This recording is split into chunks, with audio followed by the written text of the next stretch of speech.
Good morning, students. In this lecture, we will study about groups. So, group is a type of an algebraic structure, a set together with one or more binary operation form a structure is called algebraic structure.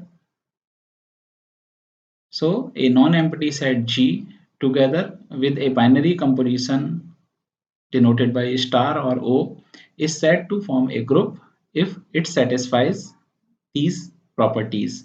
The first property is closure property, that is, the composition of any two elements of the set should belongs to the set, that is A star B equals to belongs to G for all AB belongs to G.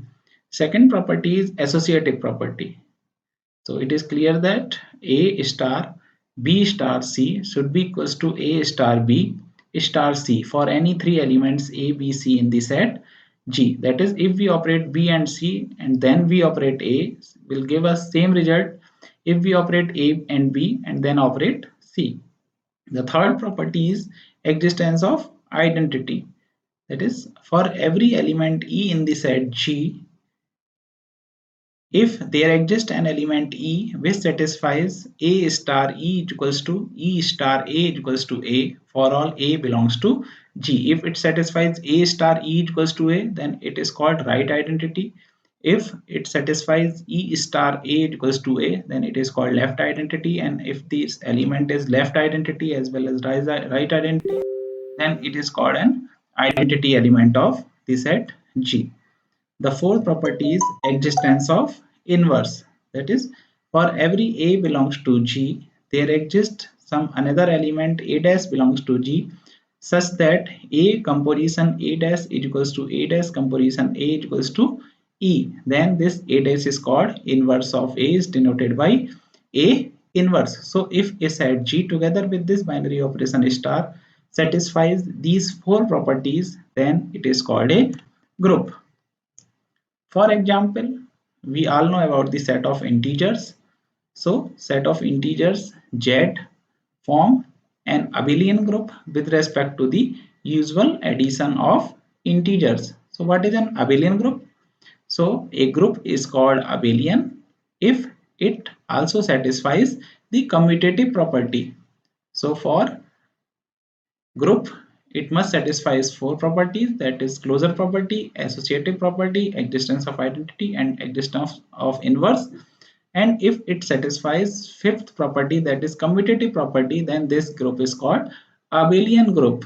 So the set of Z of integers form an abelian group with respect to the usual addition of integers. So it is clear that addition of two integer is again an integer, so it satisfies closure property.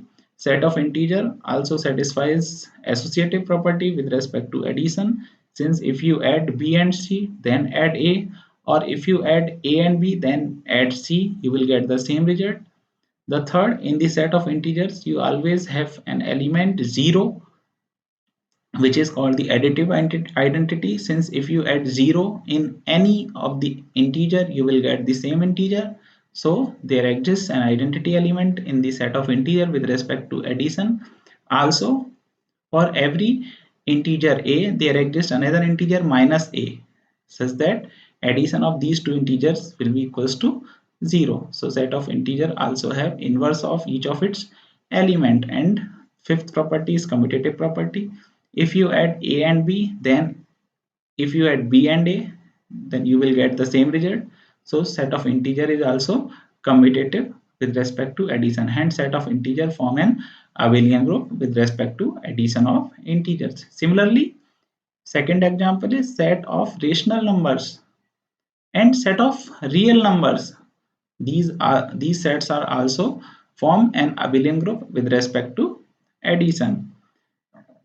Third example is set of integers with respect to usual multiplication. So we have to check whether set of integer with respect to multiplication form a group or not.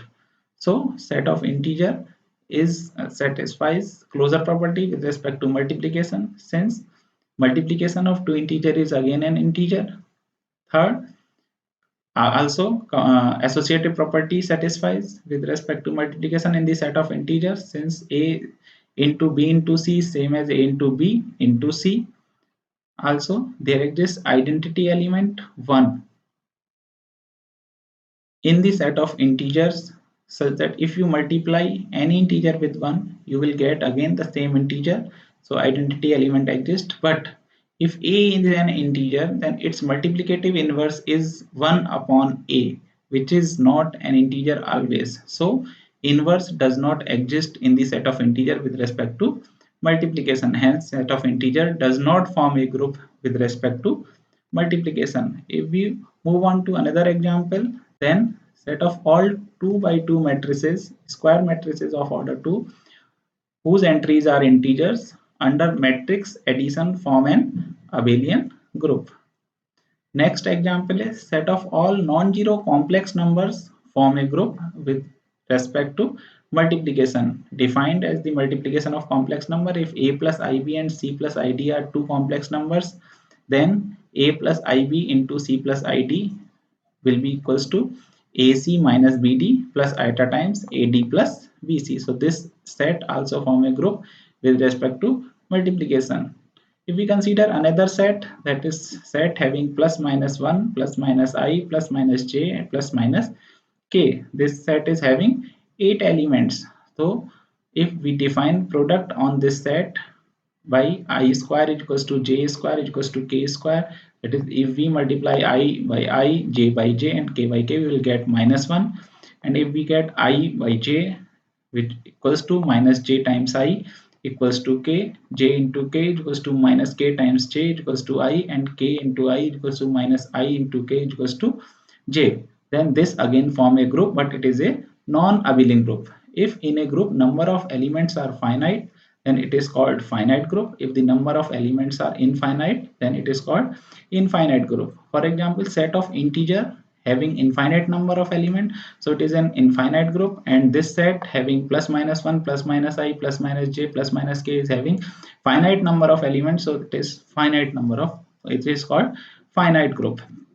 Next example is the set G of all 2 by 2 matrices of the form A, B, C, D, where these entries A, B, C, D are real numbers, where AD minus BC is not equals to 0. Then that is the matrices having non-zero determinant. This set also form a non-abelian group under matrix multiplication. So this is an example of non-abelian group. Next example is let G equals to 0, 1, 2 and define an operation on this set by A star B equals to mod A minus B. With this operation, this set G is not a group, as the associative property does not satisfy in this group. Now, what is a subgroup? So suppose G with respect to operation star is a group and H be a non-empty subset of G. Then this non-empty subset of the group G is called a subgroup of G if this subset itself form a group with respect to operation as defined in G. For example, the set of even integer, which is a subset of set of integer, and we all know that the set of integer with respect to addition form a group. So set of even integers form a subgroup of the additive group of integers. Since set of even integers itself form a group with respect to addition, so this is a subgroup of set of integers. Second example is the subset 1 minus 1. This will be a subgroup of the group 1 minus 1 I minus I. This is a group of order 4 having 4 elements. So G is a group under multiplication. So its subset 1 minus 1 also form a group under multiplication. So this is a subgroup of G. The next example is Z5. Z5, that is 0, 1, 2, 3, 4. Modulo 5 is not a subgroup, since it's not a subgroup with respect to multiplication, since it does not form a group with respect to multiplication. So a non-empty subset of a G is said to be a subgroup of G if H itself form a group under the binary composition of G. So this is all about the group. Thank you.